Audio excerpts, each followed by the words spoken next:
Hi guys, Brew here again.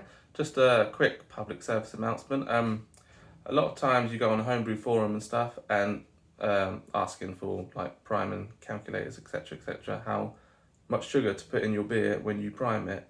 And a lot of people are going to tell you they just use a teaspoon in each bottle, that'll do, that'll do. And it's not a very accurate method of priming your bottles. Like I've got 3 teaspoons here out of my drawer.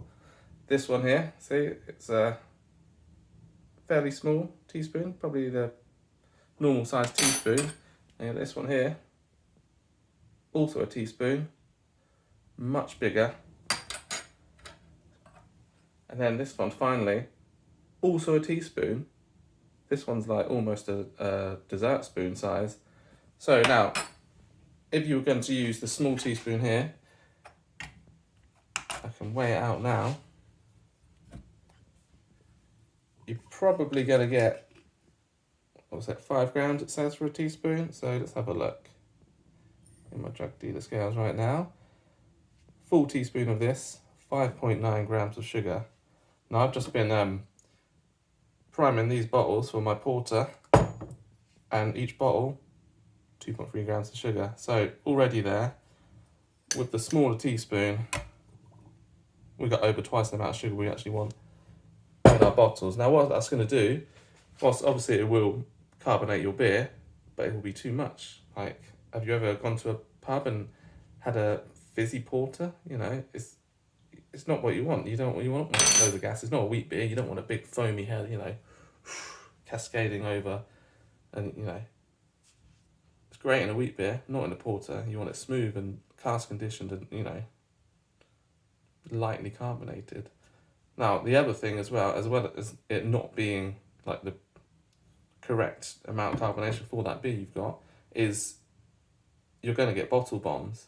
And bottle bombs are when there's too much sugar in the bottles, it's sealed up obviously, and the yeast will eat that sugar, all of it, and it will just add more gas and like a higher volume of carbonation to that bottle. And these bottles aren't rated for high carbonation. It's not like champagne, really fizzy, and they're big thick glass. They're only beer bottles. They're only made for beer. The maximum I've actually done in my home brewing is 4.5, maybe 5 max for wheat beers and Trappist beers. They're supposed to be fizzy, and that's the correct amount. And even then, I only use about 3.5 grams of sugar, something like that. But yeah, any more, you come to open your beer, it's way too pressurized. You'll crack it open, the bottle explode in your hand. You've got glass all in your hand, and you've lost your beer. Even worse, never mind your fingers. So yeah, use the scales to decimal places as well. This one goes to 2 decimal places, so I get 0.1 gram in my priming, so it's very accurate. It doesn't matter if you're like 0.1, 0.2 over or under. It's all around about the same. It's not going to make a major difference, but if you're a whole gram, or in the case of this giant teaspoon, I think you'll probably get 10 grams from that. If you're 10 grams when you're supposed to be putting 2.3 in, that's 7.7 grams of sugar going into that bottle, adding carbonation, pressure, and your bottles are going to explode. And if you're lucky enough for it not to explode in your hand, it's going to explode in the crate or wherever you're storing your bottles. The beer's going to go everywhere. You've got to clean up the glass. You've got to clean up the beer. It's going to stink like a pub. I mean, if it's in your pub, it's probably all right, but most of the time it's in your airing cupboard or something, and then you're in trouble.